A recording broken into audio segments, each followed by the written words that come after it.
Comme beaucoup, j'attendais avec impatience la Coupe du Monde de foot. C'est super fédérateur, on vibre, on rêve, on pleure, enfin, vous connaissez. Petite ombre au tableau quand même, les femmes dans le foot, elles sont un petit peu oubliées. Et ça, malheureusement, ça date pas d'hier. Je vous propose un petit retour dans le passé pour découvrir ensemble la tumultueuse histoire du foot féminin. Si les jeux de balle sont pratiqués depuis littéralement des millénaires, le foot comme on le connaît aujourd'hui date de la fin du 19e siècle. Réservé aux hommes dans un premier temps, l'intérêt des femmes pour le ballon rond a commencé à croître au fil des années. Si bien qu'au début du 20e siècle, les femmes jouaient au foot tout comme les hommes. Le sport était d'ailleurs très populaire et régulièrement des équipes de femmes jouaient contre des équipes d'hommes. Mais c'était tellement novateur que forcément ça a pas duré, hein. Beaucoup d'hommes ne voyaient pas d'un bon œil la féminisation du football, c'était un truc de mec et ça devait le rester.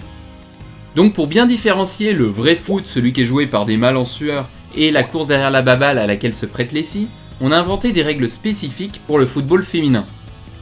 Chez les filles, le ballon est plus petit, le terrain aussi, et les matchs sont raccourcis à 1 heure à la place d'1h30, et tout contact entre les joueuses est strictement interdit. Pour justifier ça, on a essentiellement invoqué des raisons médicales complètement bidons, du genre le foot ça rend stérile les femmes. On a également beaucoup évoqué l'endurance physique des femmes, comme quoi elles se fatiguaient très vite, donc il fallait des sports qui soient tout doux. Mais même avec ces règles édulcorées, le foot féminin a continué d'être très critiqué. On lui reprochait d'être contraire à la bienséance, d'aller à l'encontre de la féminité. Si bien que la pratique féminine s'essouffle et disparaît au cours des années 40. Et pendant près de 20 ans, on n'entend plus du tout parler de foot féminin. Il faudra attendre l'après-guerre pour que le foot féminin renaisse de ses cendres pour une raison complètement folle. Dans les années 60, le foot masculin ne va pas bien non plus. Il y a de moins en moins de spectateurs, c'est un peu passé de mode et il y a vraiment besoin d'un renouvellement. C'est là que des directeurs de fédérations sportives ont eu une idée de génie. Avant chaque rencontre de mecs, pourquoi pas proposer un match de filles en petite tenue, ça appâtera le public.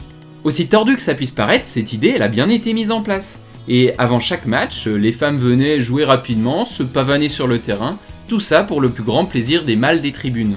Mais même si ça c'était à l'origine qu'une grosse blague sexiste, et ben finalement ça a vraiment permis un regain d'intérêt pour le foot masculin, mais surtout féminin. Et c'est à partir de ce moment-là que les ligues de foot féminines ont commencé à retrouver une certaine popularité. Au fil des années 70 jusqu'à nos jours, le foot féminin a continué sa progression et s'est débarrassé progressivement des règles un petit peu absurdes qu'on lui avait collées sur le dos pour se conformer au modèle masculin. Voilà où on en est aujourd'hui. Et même si le foot féminin et masculin reposent maintenant sur les mêmes règles, on est loin de la même réalité, hein. Écart de salaire, moyens, couverture médiatique, c'est deux mondes totalement différents. Enfin bref, maintenant il pourrait être intéressant d'imaginer comment pourrait être le foot de demain. Par exemple, ça serait pas génial d'avoir une Coupe du Monde avec des équipes mixtes, composées à la fois d'hommes et de femmes ? Là-dessus, il y a déjà quelques initiatives qui se mettent en place, et on trouve quelques championnats locaux qui proposent ce principe de mixité. Les règles varient selon les organisateurs, ça peut être plus de points lorsque c'est une femme qui marque un but, ou alors c'est imposer un quota minimum de filles dans chaque équipe. Maintenant, reste à tâtonner, essayer et trouver les règles qui fonctionnent le mieux. Honnêtement, j'ai vraiment hâte de pouvoir regarder des matchs mixtes. Je suis sûr que ça teinterait le sport d'une dimension encore plus riche. En plus, le foot, c'est là pour rassembler, c'est là pour innover, et là, on serait en plein dedans. Mais curieusement, je suis pas sûr que le Qatar soit super motivé pour proposer ça lors de la Coupe du Monde 2022. Et vous, qu'est-ce que vous pensez de tout ça alors ? Est-ce que ça vous dirait une Coupe du Monde avec des équipes mixtes ? J'ai hâte de lire vos avis dans les commentaires, merci beaucoup d'avoir regardé cette vidéo et à très bientôt à toutes et à tous.